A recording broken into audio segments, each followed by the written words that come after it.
Thank you, Sally, for that very kind introduction. For me to introduce to you what I believe is the best nickel sulfide exploration opportunity in Australia today. So that is a very big claim, and I'm not one to overstate usually. I believe that NickelSearch is the best nickel sulfide exploration opportunity in Australia. And we're just at the start of our true Greenfield exploration journey. So now is the time for you to hear about us. But first, I'll take you to our beautiful part of the world. I acknowledge the traditional custodians of the lands on which we operate, the Wurundjeri people of the Noongar Nation, here just outside of Ravensthorpe, and I pay my respects to their elders past, present and emerging.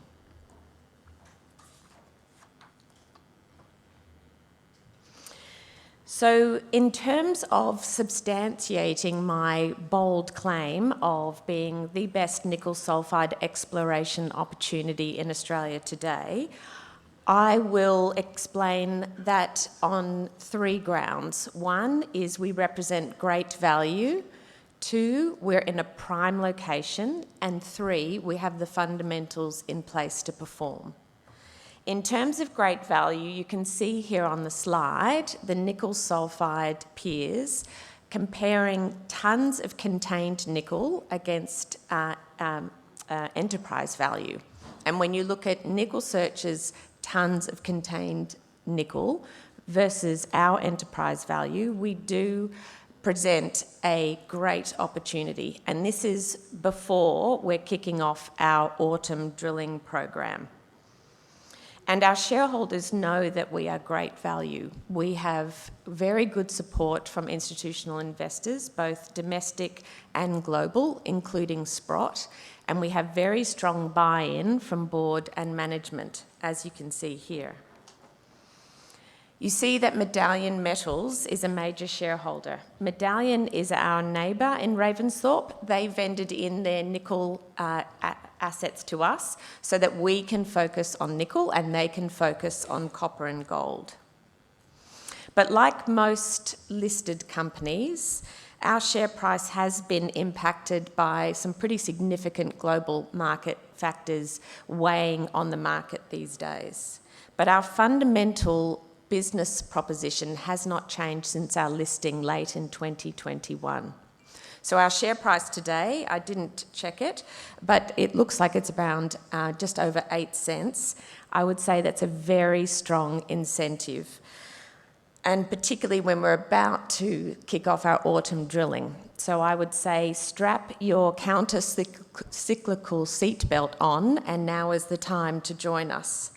We are funded to deliver that autumn drilling campaign and to continue other Greenfield work and then to update the market on our opportunity. So the best time to join us is now. We do represent great value, but that is not the only reason why I say we represent the best nickel sulfide exploration and opportunity in Australia. We're also in a very prime location. I say it's a prime location because we're in an established nickel province which has well-serviced infrastructure. You can see there with road and access to port. And we have fantastic neighbours, including IGO's Forrestania nickel complex to the north. We're in the same greenstone corridor as Forrestania, and Kath did a great job, obviously, of introducing you to Forrestania.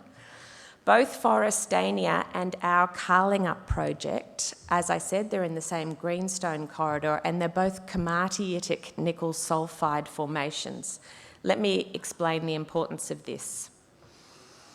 Being in a recognised nickel province, it's important because it means that when the Earth's crust was forming, all of the materials that you needed in order to produce a nickel sulfide were there in existence.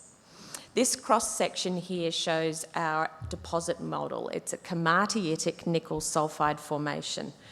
Now, I hate being behind a lectern, but I'm trying to contain myself. I'll explain what komatiitic nickel sulfide formation means. So you can imagine that the Earth's crust is forming and there's lava flowing, and it's flowing through the channels in the basement rock. And the basement rock is here in the yellow rock. And the lava, which is the purple, it's flowing through and it's going very fast. It's about the density of olive oil, hot olive oil, and it's picking up everything in its flow, including sulfur. And when the lava mixes with sulfur, it starts to form little tiny nickel sulfide droplets. But importantly, it's an incredibly turbulent flow.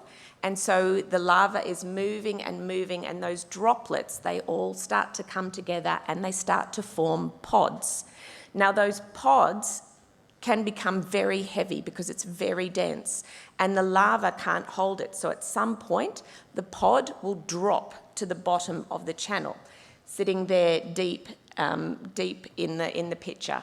And these pods, you see them, they land in the bottom and they sit as massive nickel sulfides along the bottom of the channel. And you see them just pod after pod after pod after pod.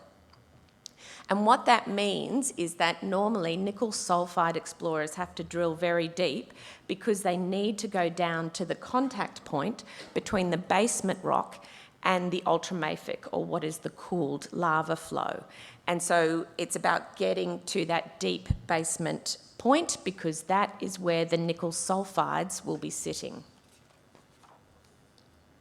We have 108 square kilometres of tenements in this particular prime location. History and science tell us that more nickel sulfides should be here. How do we know that? We know that because our tenements already host RAV8. So RAV8, if you're facing, is on the right-hand side in the black, just here. RAV8 was a high-grade nickel sulfide mine. In 2000 to 2007, it produced 16.1 kilotons of nickel at 3.45%, including 9.6 kilotons at 5.83%. So very high-grade nickel. And as you look at RAV8 and you follow the lava flow along the purple, you also get to the prospect RAV5, and then you start getting to our other JORC resources, RAV1, 4 and 4 West. So you can see the pods forming at that particular part of the flow. But the important question for us is what sits deeper, and I'll come back to this.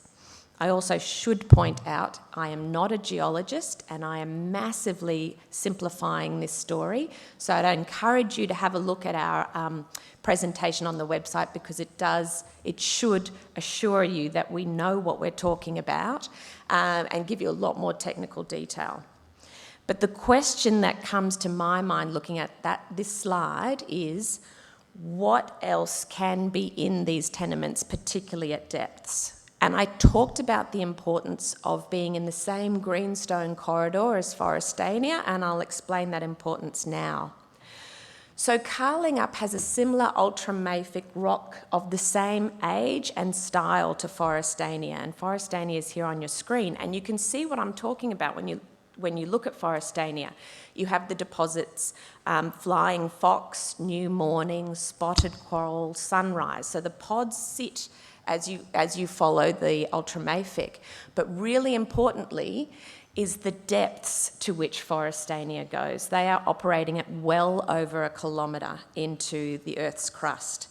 So our Carlingup project, it has numerous nickel sulfide deposits, but no time before has anyone taken a systematic approach to exploring the tenements, and particularly no one has looked at depths, as you can see here. So our prime location not only includes the surface, but also the depths sitting below Carlingup. This cross-section is the historical drilling, but the historical drilling on our tenements has really been focused on nickel laterites. So our other neighbour down in Ravensthorpe is First Quantum, which is a nickel laterite producer. And so historical exploration is focused on nickel laterites, which sit near surface. But you can see that when there are nickel sulfides sitting in the system, as there are at RAV8, the drilling gets to that contact point between the ultramafic and the basement rock. But if you look a bit further in, where we've put example type nickel sulfides in the red, any nickel sulfide would be sitting at that contact point between the purple ultramafic and the pink basement rock, but no drilling has gone to those depths. So that's why we're so excited about the potential of Carling Up. We cannot guarantee that nickel sulfide is there, but if it's there, we're going to find it. And I can say that because we have the fundamentals in place. One of our fundamentals is that we're using modern exploration science and tools to systematically test and identify our targets. First, let me tell you about our Sexton target. We drilled 4 holes in Sexton in January.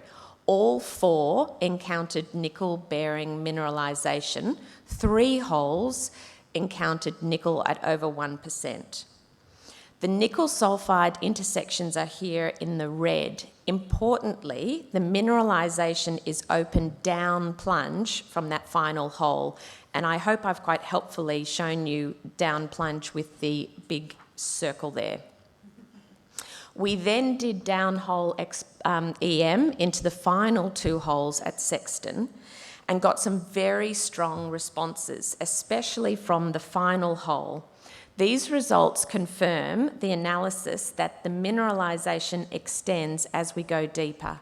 And certainly the big red plate that you see there, one of its strongest responses was 50,000 Siemens, which is extremely high. We believe that we have the potential at Sexton to intersect a high-grade channel, and that will be the focus for our follow-up drilling. And we've just released exciting results on our Serendipity and B1 targets. We completed ultrafine soil sampling there in February. Our strongest anomaly extends for over 1 kilometre at Serendipity and has some very high nickel and chrome ratios. So that tells us that the area is highly prospective for nickel sulfides. We also have historical drilling at B1, where 3 holes hit intersections of over 1% nickel. The soil results there confirm that there is the potential for similar or higher grade intercepts. And again, we're very keen to get our drill program underway. So you can see that our fundamentals include a thorough approach at identifying and testing greenfield targets.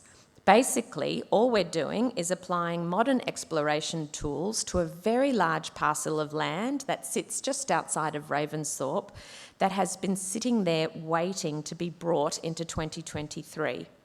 We've taken a lot of information over the last year and we've layered it over the tenements in order to help us identify where the best place to drill. So what is the data that we've taken? We've flown airborne EM, which helps us look for sources of sulfur. We have improved our mapping and our geological understanding. We've done gravity and magnetic surveys. We've done ultrafine soil sampling. We've conducted downhole EM and fixed loop EM, plus we've put all the historical drilling into one database. So you can see that we haven't rushed in. We've been very disciplined and done the study work first because nickel sulfide drilling can get very expensive and we want to make sure that we're using our shareholders' money as wisely as possible. Through this work, we've identified over 30 greenfield targets across our tenements. Of these targets, over 14 are priority 1 and we're about to start our autumn drilling program. And we have more than enough greenfield exploration work to keep steady news flow through 2023. We also have the fundamental experience in place to deliver. Andy Pearce is our exploration manager. Andy has great pedigree from starting off at WMC, then into BHP Nickel West, and most recently with Poseidon Nickel. And very conveniently for you all, Andy is at our booth, which is literally just out the doors as you exit, and he'll be there to answer any detailed question about exploration. Tamsin and Tanya round out our management team, both with over 25 years' experience in their respective fields. So we're definitely punching above our weight in terms of depth of capability. And as Sally said, I've got a lot of experience in 16 years with BHP and 7 years with South32. But why did I join a junior explorer? I joined because of the quality of the people. We are a small but high-performing team. I joined because of the quality of our project. There is a lot of opportunity there to identify discoveries and to mine nickel. And I joined because of our ability to directly contribute in a tangible way to our sustainable future. And our contribution to that sustainable future, it starts right now. Here at Ravensthorpe, we are operating amongst a farming community, and so that means that we need to be very mindful about our footprint. We are working to ensure we minimise our impact on our farming community. So an example of what we do is we collect all of our drilling, both the water and the material offtakes, into a sump that's attached to the drill rig so that we can carefully dispose of the water and the materials. This is just one of the things that we're doing to ensure that we work well with our community. So to conclude, thank you for taking the time to consider NickelSearch as an investment opportunity. As I said at the outset, I do believe that NickelSearch is the best nickel sulfide exploration opportunity in Australia today. We represent great value. Our story is not yet well known, so it's a really good time for you to join us. We're in a prime location. Logic and science tell us that the nickel sulfides should be there. We just need a systematic approach and the patience of our shareholders to give us that space to find it. And we have the fundamentals in place. We have the right people and the right approach to identify the nickel sulfides at depth. So thank you to Dom and to Bill and to the team at PayDirt for having NickelSearch in this in this stable of companies, and thank you for the time today. And we're at booth 43, Andy, Tamsin and myself, and we'll look forward to speaking with you later in the day. Thanks.